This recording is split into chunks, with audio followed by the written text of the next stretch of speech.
العزت کا شکر و احسان ہم سمجھیں کہ اللہ رب العزت نے اور سالوں کی طرح اس سال بھی ہمیں بقرعید جیسی خوشیاں عنایت فرمایا، اور اس میں بہت سے لوگوں نے قربانیاں بھی کی۔ تو جب ہم لوگ کوئی کام کرتے ہیں تو ہم سوچتے کہ اس کام سے ہمیں کیا فائدہ ملے گا، یا کوئی اس کام ہم کر بیٹھتے تو پھر ہم سوچتے ہیں کہ اس کام سے ہمیں کوئی فائدہ ہے یا نہیں ہے۔ ہر چیز کے فائدہ کو ہم جاننا چاہتے ہیں۔ تو یقیناً آپ میں سے بہت سے لوگوں نے قربانیاں بھی کی ہوگی۔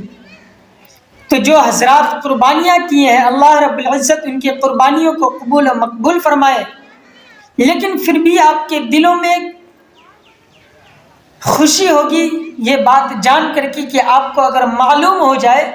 کہ آپ کی قربانی قبول ہو چکی ہے، تو آپ کتنا خوش ہوں گے یہ بات جان کر کے کہ آپ کی قربانی قبول ہو چکی ہے۔ تو بھائی اب یہ بات ہمیں کون بتائے گا؟ کیسے ہمیں معلوم ہوگی کہ ہماری قربانی قبول ہوئی یا نہ ہوئی؟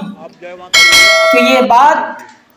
آپ کو دنیا کا کوئی انسان نہیں بتا سکتا سوائے آپ کے۔ آپ خود یہ بات طے کریں گے، خود یہ اپنے دلوں میں سوچ لیں گے،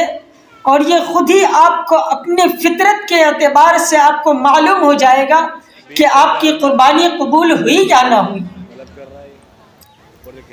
کیا آپ چاہیں گے معلوم کرنا؟ تو اس کے لیے ہمیں بخاری شریف کی پہلی حدیث پڑھنا پڑے گا، اسے سننا پڑے گا، اسے سمجھنا ہوگا کہ آقا کریم صلی اللہ تعالی علیہ وسلم ارشاد فرماتے ہیں انما الاعمال بالنیات، انما الاعمال بالنیات، یعنی اعمال کا سارا دار و مدار نیت کے اوپر ہوتا ہے۔ تو اب اس سے پتہ آپ کو یہ چلے گا کہ اس بات آپ دوسروں کے بارے میں نہیں جان سکتے کہ فلاں شخص کی قربانی قبول ہوئی کہ نہ ہوئی، نہیں آپ دوسروں کے بارے میں بتا سکتے ہیں کہ اس کی قربانی قبول ہوئی یا نہ ہوئی، لیکن اپنے بارے میں آپ خود سوچ سکتے ہیں کہ آپ کی قربانی قبول ہوئی کہ نہ ہوئی،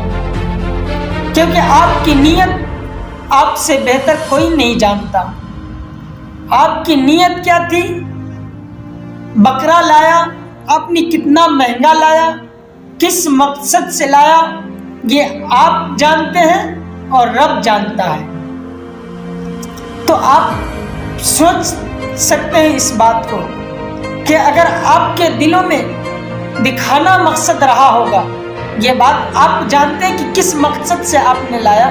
یا جان لانے کے بعد آپ نے اگر لوگوں میں چرچا کیا کہ میں نے اتنے کا بکرا لایا یا اتنے کا کوئی جانور لایا،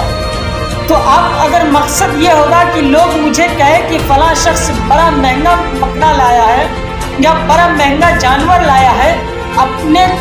نام کے لیے لوگوں کے درمیان آپ اس بکروں کو دکھایا، اس جانور کو آپ نے دکھایا، لوگوں سے اس کا ذکر کیا کہ میں نے اتنا مہنگا لایا، یا میں نے اتنے لوگوں کو کھلایا، یا میں نے اتنے سارے لوگوں کو بانٹا، یا میں نے فلاں شخص کو دیا، یا میں نے ایسے ایسے غریبوں کو بانٹا۔ اس طریقے سے اگر آپ کے دلوں میں یہ تمنا رہی ہوگی کہ اب اس وجہ سے لوگ میری عزت کرے، لوگ مجھے بڑا سخی سمجھے کہ میں نے بہت ہی مہنگا جانور لیا ہے، یا میں نے بہت سے لوگوں کو کھلایا ہے، یا بہت سے غریبوں کو کھلایا ہے، اور کھلانے کے بعد بھی اگر آپ نے کسی کو کہا ہوگا اس کے بارے میں کہ میرا اتنا تگڑا مال تھا، فلاں شخص کا کمزور تھا، فلاں شخص کا ایسا تھا، میرا ویسا تھا، ان چیزوں کو آپ جانتے ہیں۔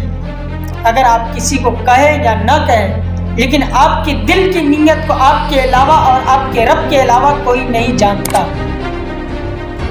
تو اسی چیز سے آپ کو پتہ چل جائے گا کہ آپ کی قربانی قبول ہوئی کہ نہ ہوئی۔ تو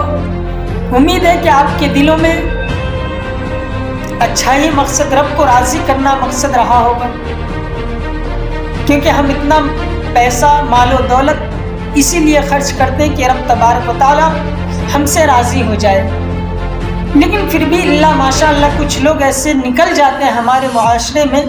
جو دکھاوے کے پیچھے اور اپنے واہ واہی کے پیچھے